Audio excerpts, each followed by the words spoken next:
नमस्कार, मैं हूं सत्यपाल और आप देख रहे हैं CWB हिंदी न्यूज। शक संवत 1946 विक्रम संवत 2081 आज श्रावण मास के शुक्ल पक्ष की चतुर्दशी तिथि और दिन रविवार है। तदनुसार अंग्रेजी तारीख 18 अगस्त सन 2024। सबसे पहले आज के मुख्य समाचार। हरियाणा में कच्चे कर्मचारियों की जॉब सिक्योरिटी पर छाए संकट के बादल। 2 वजह हैं जिससे कि जारी नहीं हो पाएंगे ऑर्डर।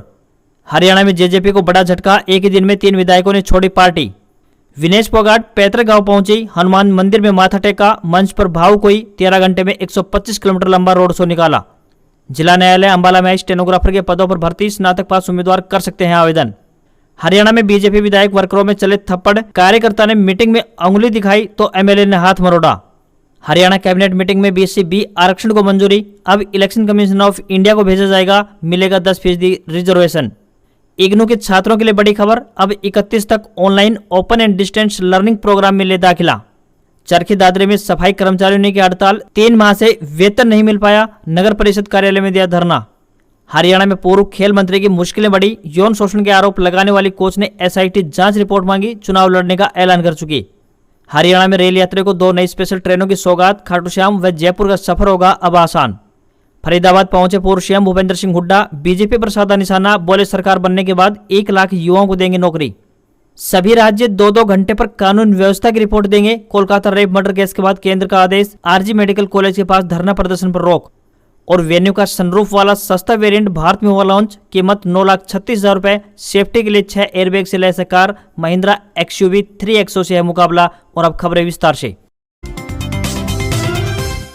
अगस्त का महीना शुरू होते ही हरियाणा में मानसून सक्रिय हो गया और रुक रुक कर लगभग सभी जिलों में बरसात देखने को मिली है। मौसम विभाग ने जानकारी दी है कि अब 2 दिन तक मानसून सुस्त हो जाएगा, उसके बाद यानी 20 अगस्त से एक बार फिर से सक्रिय हो जाएगा। बता दें कि प्रदेश में अब तक हुई बारिश के चलते यमुना और टांकरी नदी में पानी का बहाव बहुत तेज हो गया है। पानी के साथ बहकर आई रेत के कारण 20 से ज्यादा गाँव की फसलें खराब हो गई है। वहीं हिमाचल प्रदेश के मंडी में तेज बारिश के चलते चंडीगढ़ मनाली नेशनल हाईवे बंद हो गया। उत्तर प्रदेश के कानपुर में गंगा नदी खतरे के निशान से सिर्फ 1 मीटर नीचे बह रही है। तो वहीं राजस्थान में भारी बारिश के कारण जैसलमेर में बाढ़ और जल भराव की स्थिति बन गई है। हरियाणा में अगस्त भर मानसून एक्टिव रहा, लेकिन अब 2 दिन इसकी सक्रियता कम देखने को मिलेगी। हालांकि 20 अगस्त से मानसून फिर से एक्टिव होगा। इसको लेकर मौसम विभाग की ओर से 3 जिलों यमुनानगर, करनाल व पानीपत में हैवी रेन का अलर्ट भी जारी किया है।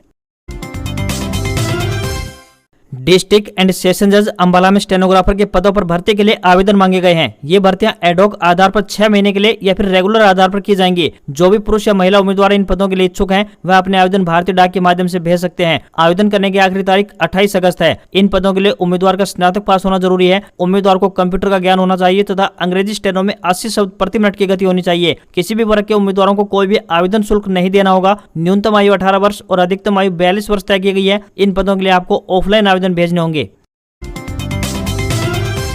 चुनाव आयोग द्वारा हरियाणा में विधानसभा चुनाव का शेड्यूल जारी कर दिया गया है, जिसके बाद राज्य में आदर्श आचार संहिता लागू हो गई है। इसके बाद CM नायब सिंह सैनी की अध्यक्षता में अनौपचारिक कैबिनेट मीटिंग का आयोजन हुआ, जिसमें BC/B आरक्षण को मंजूरी दी गई। मीडिया से बातचीत करते हुए मुख्यमंत्री सैनी ने बताया कि बैठक में BC/B की रिपोर्ट को मंत्रिमंडल ने स्वीकार कर लिया है। कमीशन की रिपोर्ट को मंजूरी के लिए इलेक्शन कमीशन ऑफ इंडिया यानी ECI के पास भेजा जाएगा। सुप्रीम कोर्ट ने आयोग की रिपोर्ट का विश्लेषण किया है। उन्होंने बताया कि प्रदेश में 20% कोटा अनुसूचित जाति का है, 10% कोटा वंचित अनुसूचित जाति को दिया जाए। सूबे में अनुसूचित जाति आरक्षण में कोई बदलाव नहीं किया जाएगा। मंत्रिमंडल ने भी आयोग के सारे आंकड़ों का विश्लेषण कर रिपोर्ट स्वीकार कर ली है। अब इस मामले में आगामी कार्रवाई विधानसभा चुनाव के बाद ही होगी। हरियाणा में कच्चे कर्मचारियों की पक्की नौकरी पर संकट के बादल छा गए हैं। बता दें कि हाल ही में मुख्यमंत्री नायब सिंह सैनी की अध्यक्षता में मंत्रिमंडल की बैठक बुलाई गई थी, जिसमें सरकारी विभागों, बोर्डों, निगमों और संस्थाओं में 5 साल से अधिक समय से कार्यरत 1,20,000 अस्थायी कर्मचारियों को पक्की नौकरी की सुरक्षा देने के प्रस्ताव को मंजूरी दी गई थी। प्रदेश सरकार ने 14 अगस्त को इसकी अधिसूचना जारी कर दी थी। अगले दिन यानी 15 अगस्त की छुट्टी थी और 16 अगस्त शाम 3 बजे चुनाव आयोग ने एक प्रेस कॉन्फ्रेंस बुलाकर हरियाणा में विधानसभा चुनाव का शेड्यूल जारी कर दिया। इसके साथ ही राज्य में आदर्श आचार संहिता लागू हो गई। इसके चलते अब इन अस्थायी कर्मचारियों को जॉब सिक्योरिटी मिलने पर पेच फंस गया है। पहली वजह यह है कि जॉब सिक्योरिटी प्रस्ताव को कैसे लागू किया जाना था, इसको लेकर निर्देश जारी होने थे। ये अभी जारी नहीं हुए थे और अब जारी करने के लिए भारतीय चुनाव आयोग की अनुमति लेनी होगी, जो इतनी जल्दी मिलना लगभग असंभव है। वहीं दूसरी वजह यह है कि आदर्श आचार संहिता लागू होने के बाद सामान्य तौर पर संबंधित अधिकारी इस तरह के आदेश जारी करने से परहेज करते हैं। उन्हें पता होता है कि इस तरह के मामलों में कंट्रोवर्सी तैयार हो जाती है। इसके अलावा हड़ताल पर बैठे NHF कर्मचारियों को भी अब सरकार की ओर से राहत मिलने की उम्मीद काफी क्षीण हो गई है। पेरिस ओलंपिक में कुश्ती के फाइनल मुकाबले से पहले डिस्क्वालीफाई हुई विनेश फोगाट अपने पैतृक गांव बलाली चरखी दादरी जिला पहुंच गई है। उन्होंने सबसे पहले हनुमान मंदिर में माथा टेका। गांव के खेल स्टेडियम में विनेश के स्वागत में भव्य कार्यक्रम रखा गया। विनेश शनिवार सुबह दिल्ली एयरपोर्ट पर पहुंची थी, जहां उनका जोरदार स्वागत हुआ। यहां से उन्होंने तकरीबन 125 किलोमीटर लंबा रोड शो शुरू किया। रास्ते में तकरीबन 65 जगह पर उनका स्वागत हुआ। दिल्ली एयरपोर्ट पर स्वागत देख विनेश ने कहा, पूरे देशवासियों का बहुत बहुत धन्यवाद, मैं बहुत भाग्यशाली हूँ। झज्जर में विनेश ने कहा कि मैं अपनी लड़ाई जारी रखूंगी। जो मान सम्मान आप लोगों ने दिया, ये 1000 ओलंपिक गोल्ड मेडल से बड़ा है। विनेश फोगाट के सम्मान समारोह में फोगाट सिस्टर्स यानी बबीता, गीता, संगीता और ऋतु फोगाट नहीं पहुंची। मंच पर बजरंग पुनिया के अलावा विनेश के ताऊ महावीर फोगाट भी नजर आए। रेसलर साक्षी मलिक ने कहा कि विनेश फोगाट का स्वागत राजनीतिक यात्रा नहीं है, यह एक पहलवान का स्वागत है। बता दें कि विनेश फोगाट ने 50 किलोग्राम वेट कैटेगरी में मंगलवार को 3 मैच खेले। प्री क्वार्टर फाइनल में उन्होंने टोक्यो ओलंपिक की चैंपियन यूई सुसासी को हरा दिया। क्वार्टर फाइनल में उन्होंने यूक्रेन और सेमीफाइनल में क्यूबा की रेसलर को पटकनी दी। विनेश फाइनल में पहुंचने वाली पहले ही भारतीय महिला रेसलर बनी थी। सेमीफाइनल तक 3 मैच खेलने के बाद उन्हें प्रोटीन और एनर्जी के लिए खाना खिलाया गया, जिससे कि उनका वजन 52 kg 700 ग्राम तक बढ़ गया। लास्ट में जब वेट किया गया तो विनेश का वजन तय सीमा से 100 ग्राम अधिक निकला। विनेश ने कहा, मैंने रात भर वजन कम करने की कोशिश की, करीब 5.5 घंटे तक कड़ी मेहनत की, लेकिन अपने वजन को अपनी वेट कैटेगरी यानी 50 kg पर नहीं ला सकी। मेरा भाग्य भी साथ नहीं था, ये हमेशा मिसिंग रहेगा। पेरिस ओलंपिक में कुश्ती के फाइनल मैच से पहले 100 ग्राम वजन ज्यादा होने पर डिस्क्वालीफाई हुई विनेश फोगाट शनिवार को भारत लौट आई। एक दिन पहले विनेश ने 3 पेज का लेटर शेयर किया, जिसमें उन्होंने अपने स्ट्रगल के बारे में बताया। लेटर के बाद विनेश की चचेरी बहन गीता फोगाट के पति पवन सरोहा ने सोशल मीडिया यानी एक्स पर लिखा, विनेश आपने बहुत बढ़िया लिखा है, लेकिन शायद आज आप अपने ताऊ जी यानी महावीर फोगाट को भूल गए हैं, जिन्होंने आपकी कुश्ती जीवन को शुरू किया था। भगवान आपको सद्बुद्धि दे। वहीं विनेश फोगाट ने बिना किसी का नाम लिखे सोशल मीडिया पर लिखा, कर्मों का फल सीधा सा है, छल का फल छल, आज नहीं तो कल। इलेक्शन कमीशन ऑफ इंडिया यानी ईसीआई ने हरियाणा में विधानसभा चुनाव का शेड्यूल जारी कर दिया है। मुख्य चुनाव आयुक्त राजीव कुमार ने हरियाणा की तारीफों के पुल बांधते हुए इसे खेलों का सिरमौर बताया। उन्होंने कहा कि हरियाणा में मोटा अनाज ज्यादा मात्रा में खाया जाता है, इसलिए यहाँ के लोग लंबी उम्र तक जीवन जीते हैं। आयोग ने 100 से ज्यादा आयु के वोटर्स की संख्या का आंकड़ा साझा किया है। इसके अनुसार हरियाणा के कुल 2.01 करोड़ मतदाताओं में से 10,321 वोटरों की आयु 100 साल से अधिक है। इतना ही नहीं, राज्य में 2.55 लाख वोटर्स की उम्र 85 साल से अधिक है। चुनाव आयोग ने बताया कि 20 से 29 साल के बीच की उम्र के मतदाताओं की संख्या 40.95 लाख है, जबकि 4.52 लाख युवा वोटर्स पहली बार मतदान करेंगे। राज्य में 1.5 लाख दिव्यांग वोटर्स हैं, जबकि थर्ड जेंडर के कुल वोटर्स की संख्या 459 है। हरियाणा में 1 अक्टूबर को मतदान होगा और 4 अक्टूबर को वोटों की गिनती होगी।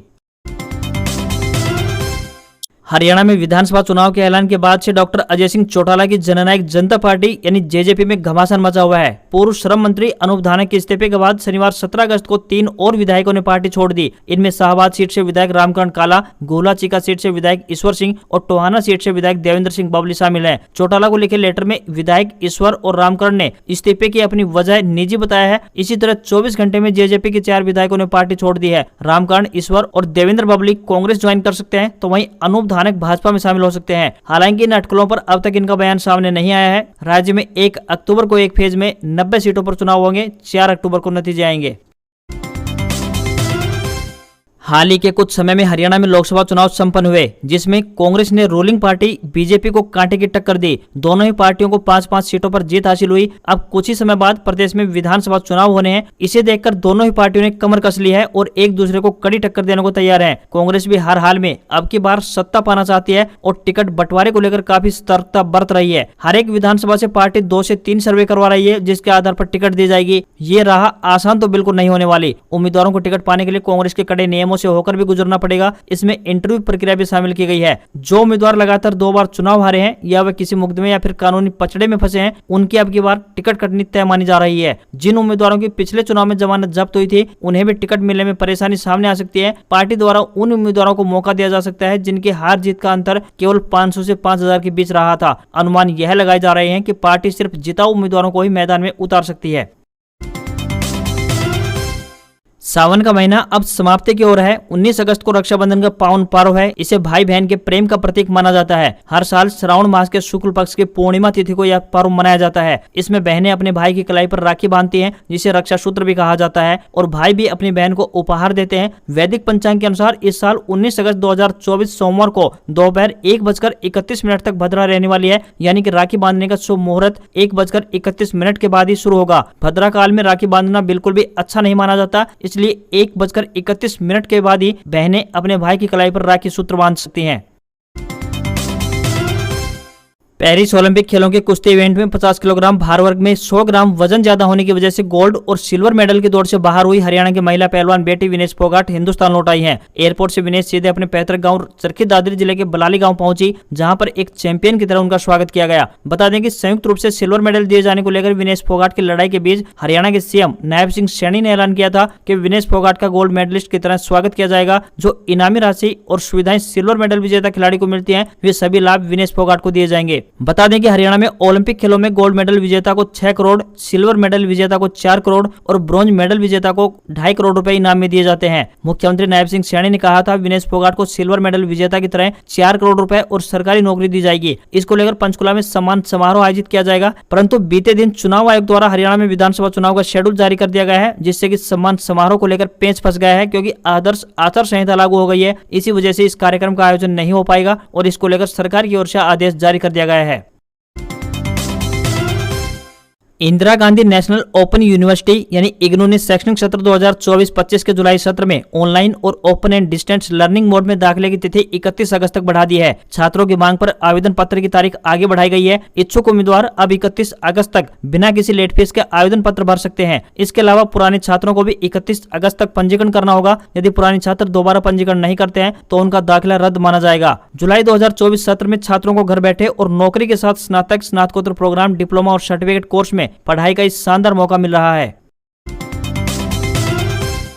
हरियाणा भाजपा संगठन की ओर से रेवाड़ी जिले के कोसली विधानसभा हलके में रखी गई एक मीटिंग में बवाल मच गया। पार्टी के प्रदेश सचिव रेणु डाबला की मौजूदगी में ही कोसली के विधायक लक्ष्मण यादव और कुछ वर्करों में बहसबाजी के बाद थप्पड़ चल गए। हरियाणा में लगातार तीसरी बार सरकार बनाने के लिए बीजेपी के पदाधिकारी विधानसभा हल्का वाइज बैठकें कर रहे हैं। इसी कड़ी में शुक्रवार शाम को रेवाड़ी जिले के कोसली विधानसभा हल्के के बेरली गाँव के कार्यकर्ताओं की मीटिंग रखी गई। भाजपा की प्रदेश सचिव रेणु डाबला खुद ये मीटिंग लेने पहुंची। कोसली के भाजपा विधायक लक्ष्मण यादव भी इस बैठक में मौजूद थे। विवाद तब शुरू हुआ जब चलते बैठक में प्रेम प्रकाश नामक वर्कर ने पूर्व पार्षद अमित यादव को कोसली विधानसभा सीट के लिए चुनाव संयोजक बनाए जाने पर सवाल उठाया। प्रेम प्रकाश ने पूछा कि अमित यादव को संयोजक किस आधार पर बनाया गया। ये सवाल सुनते ही बैठक में मौजूद बीजेपी विधायक लक्ष्मण यादव को गुस्सा आ गया और उन्होंने गुस्से में कहा, अमित को संयोजक संगठन मैंने बनाया है। यह सुनकर प्रेम प्रकाश ने विधायक लक्ष्मण यादव की तरफ उंगली उठाते हुए कहा कि इलाके में पार्टी का बट्टा इसी ने बैठाया है। खुद को उंगली दिखाए जाने से भाजपा विधायक लक्ष्मण यादव तैस में आ गए और उन्होंने खड़े होकर प्रेम प्रकाश की उंगली पकड़कर मरोड़ते हुए पूछा कि उंगली कैसे दिखा रहा है। उसी समय एमएलए के पास बैठे पूर्व सरपंच विक्रम ने प्रेम प्रकाश को थप्पड़ मारने की कोशिश की, जो कि बीच बचाव कर रहे पार्षद सुरेंद्र माडिया को लग गया। थप्पड़ लगते ही पार्षद सुरेंद्र माडिया आवेश में आ गए और उनके व विक्रम के बीच धक्का मुक्की शुरू हो गई। देखते ही देखते वहां थप्पड़ मुक्के चलने लगे। यह पूरा हंगामा प्रदेश सचिव रेणु डाबला की आंखों के सामने हुआ। उधर प्रेम प्रकाश नामक जिस बीजेपी वर्कर ने बैठक में एमएलए लक्ष्मण यादव को उंगली दिखाई, वह पूर्व सीएम मनोहर लाल खट्टर का ओएसडी रह चुके अभिमन्यु यादव का करीबी बताया जा रहा है। प्रेम प्रकाश को अक्सर अभिमन्यु यादव के दफ्तर में और कई बार उनके साथ देखा गया है। पार्टी सूत्रों के मुताबिक अभिमन्यु यादव इस बार कोसली विधानसभा से भाजपा टिकट के दावेदार हैं और उनके इशारे पर ही प्रेम प्रकाश ने सारा पूरा हंगामा किया।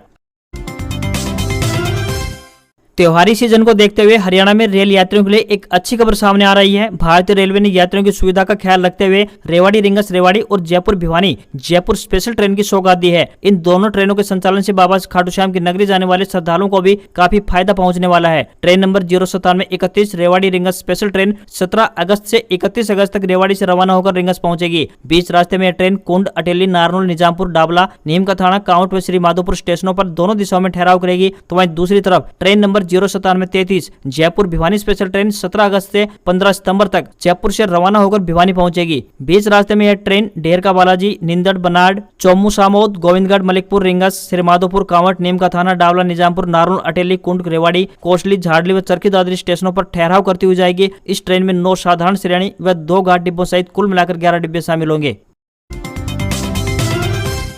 हुंडई मोटर इंडिया ने भारतीय बाजार में अपनी पॉपुलर एसयूवी वेन्यू का नया एस ऑप्शनल वेरिएंट लॉन्च किया है। कंपनी ने इसमें इलेक्ट्रिक सनरूफ दिया है, जिसकी कीमत 9,36,000 रुपए एक शोरूम दिल्ली है। इस वेरिएंट को एस और एस ऑप्शनल वेरिएंट के बीच रखा गया है। इसमें वेन्यू एस वाले सभी फीचर दिए गए हैं, लेकिन इस एक नए फीचर की वजह से इसकी कीमत 25,000 रुपए ज्यादा है। इसके साथ ही ये वेरिएंट वेन्यू का सबसे सस्ता इलेक्ट्रिक सनरूफ वाला मॉडल भी बन गया है। हालांकि भारत में सनरूफ फीचर वाली सबसे सस्ती कार की बात करें तो सब 4 seater car Mahindra XUV 3XO है। इसका MX2 प्रो वेरिएंट 8,99,000 रुपए में आता है। हुंडई वेन्यू के अन्य वेरिएंट की कीमत में कोई बदलाव नहीं किया गया है। कार का सीधा मुकाबला किया Sonet, Mahindra XUV 3XO, Tata Nexon, Maruti Suzuki Brezza, Renault Kiger, Nissan Magnite, Toyota Urban Cruiser Taisor और मारुति फ्रोंक्स से है। सुरक्षा के लिए कार में 6 एयरबैग्स, एक tyre pressure monitoring system, electronic stability control, HAC और एक रियर कैमरा आदि मिलते हैं। आज खबरों में बस इतना ही। देखते रहिए आपका अपना हरियाणा का सबसे बेहतरीन news channel CWB Hindi news. नमस्कार। इसी आस्था के साथ आपका दिन शुभ रहे।